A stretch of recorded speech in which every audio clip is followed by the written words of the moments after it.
What's good, people? It's about that time to randomly relate reverse rants, no hate. So, I want to talk a little bit about something that we kind of touched on a little bit, and that's Martin Bakoloe filling in for Daniel Dubois. Now, everybody's asking questions, the same old questions about what happened and how did Bakole's name come up and all that. Okay, really, it's irrelevant. That's the fight that's happening, and whether it was Joseph Parker suggesting him or however it happened, regardless, this is a dangerous fight. Now, you never know what's going to happen. Sometimes the fight might not live up to the hype. One guy might dominate. The fight might be better than you thought it was going to be. It might, you don't know. All right, but that's the fight we got. Now, here's something I'm thinking about, and I want you guys to think about. What if Martin Bakoloe would have turned the fight down, and Joseph Parker would have been left with some opponent that nobody cared to see Joseph Parker fight against? But Martin Bakoloe, who's considered the most dangerous, the most avoided heavyweight out there right now, he's the one stepping in. Now, the word that I got about him is that he was in the Congo and he's been training for 8 weeks. Okay, so that's less than three months, which is usually what fighters that they prepare for one particular fight. But listen, we've known Martin Bakoloe to come in the ring and not look like he's in the best of shape and still be able to go in there and dominate. I don't know how this fight's going to go. The one thing about Joseph Parker that I've seen in him is that he's not really fleet of foot like he used to be. And if Bakole's able to tag him like he wants to, he'll knock Parker out. If he's able to get in there and just tag him with the shots like he normally does, and people keep bringing up the Michael Hunter loss.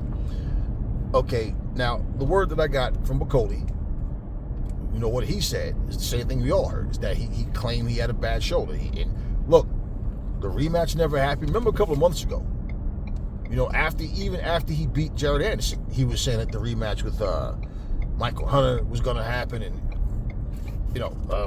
the same way people are saying that Joseph Parker isn't a big draw, and he isn't. Neither is Michael Hunter. Who the hell wants to see that? For Bakoloe, it's just redemption to say, okay, I beat the guy that beat me. But who as a boxing fan cares to see Martin Bakoloe versus Michael Hunter? People don't even want to see they don't even care who Michael Hunter fights, period. Nobody talks about Michael Hunter, okay? And at the end of the day, Bakoloe stepped up. And I don't know that this is a better fight than the Dubois fight, but in terms of a more dangerous opponent, yeah, I believe Bakoloe is more dangerous than Daniel Dubois. Now, if Bakoloe loses this fight, and then people resort to saying, well, he didn't have a full training camp. Okay, well, he took the fight. Okay, he took the fight. That's why I'm saying, what if he would have turned it down and said, nah, because I'm not in proper shape? Isn't that the reason why Tank Davis pushed the Lamont Roach fight back? Yes, in his own words, he wasn't in shape that he was supposed to be in. So even when he was up there talking all of that shit, he knew he wasn't in fight shape. So the whole time that we're thinking we're going to get Dubois versus Parker.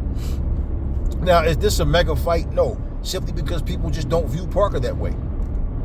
And, Parker, him being in the position that he's in right now, he has to win. He can't afford to lose. It kind of reminds me of when Dillian White was winning all these fights, taking all these fights, and then he, got stopped by, he got knocked out. Forget the guy's name, But he got knocked out by the Russian guy. He got knocked out, came back and avenged that loss. But what it did was it took some shine off of him, because it's like, shit, people don't realize, hey, man, you're fighting, shit can happen. This is a fight. But he basically went in there, against Povetkin. And, Povetkin beat him. And it's like they just kept moving the goalposts on Dillian White. And I believe that was because Dillian White turned down the fight with Anthony Joshua.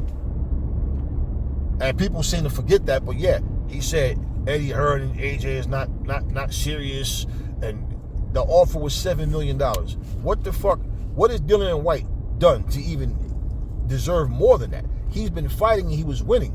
Yes, but at the same time, right? He still was taking fights that's considered tough fights for him. But it's not like, he still hadn't got, he fought AJ already and lost, but he hadn't got to the Deontay's because Deontay was, told him I'll freeze you out. He did. He didn't fight Tyson Fury yet. That's the fight that happened afterwards. He didn't get to, Usyk wasn't quite there yet. He didn't get to Usyk yet. Any of those fights. He didn't beat anybody of that caliber. You understand what I mean? But they kept moving the goalposts with Dillian White. And I feel like they're doing the same exact thing with Parker. So, Bakoloe stepping in, I feel like people don't see money and value in Bakoloe. But Bakoloe could be the guy that they use to derail Parker, or Parker beats him. And then it's like, yeah, now I can say I fought and beat the most avoided man in the heavyweight division. And if it's a good fight, they might fucking have called for a rematch. And once again, Parker gets screwed out of going forward and fighting for a title. See, but these are the things that people overlook about the sport of boxing, man. And it's like a really ugly and disgusting thing that happens because you've earned your spot, man. It's like, once you've done what you need to do to get to a certain point, and then all of a sudden, it's like it just keeps slipping through your fingers. That can be discouraging. And I feel like for Joseph Parker, if he did become champion, something inside of me says, my mind tells me they try to give him all the very toughest guys right off the bat. He wouldn't be able to pick and choose and cherry pick and fight lesser opponents, which I don't want to see him do, and I don't think that's what Joseph Parker would want to do, but I feel like he'd be that guy that they say, nah, you don't have that privilege. That's for the chosen ones. But for Bakoloe to step up, this is going to be a big test. And, Martin Bakoloe, he seems to have a strong mindset that he's going to go in there and he's going to, seek and destroy. And, Joseph Parker pretty much is a guy that, he wants to fight these guys, it's obvious. And like I said, he could have easily said, nah, I'm contracted to fight Dubois. I know that these things can happen, but fuck that. Nobody's going to come here and take my spot. And if Dubois is not fighting, then I'm not fighting. And then we postpone his fight. He could have easily did that. You can't say that this man is ducking if he did that. But he didn't do that. He chose to fight. So give that man his respect. Give that man his props. Give Martin Bakoloe his props for stepping up and taking this fight. And once again, if he's to lose, we're not going to go with the short notice shit, simply because that's the truth of the matter. But you took the fight. And once you take the fight, you can't go to saying now, oh, well, I wasn't really ready. I didn't have a full training camp. We know that and you knew that. But that's the fight that we have. And listen, I tell you what, one of the funny things about the Joseph Parker situation is people make it seem like he was never champion before. They talk about Joseph Parker like he's on a come up and he just couldn't get it done.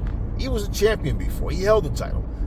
So the underdog status is weird to me. How everybody treat Joseph Parker like he's done nothing in boxing, but he has become a champion,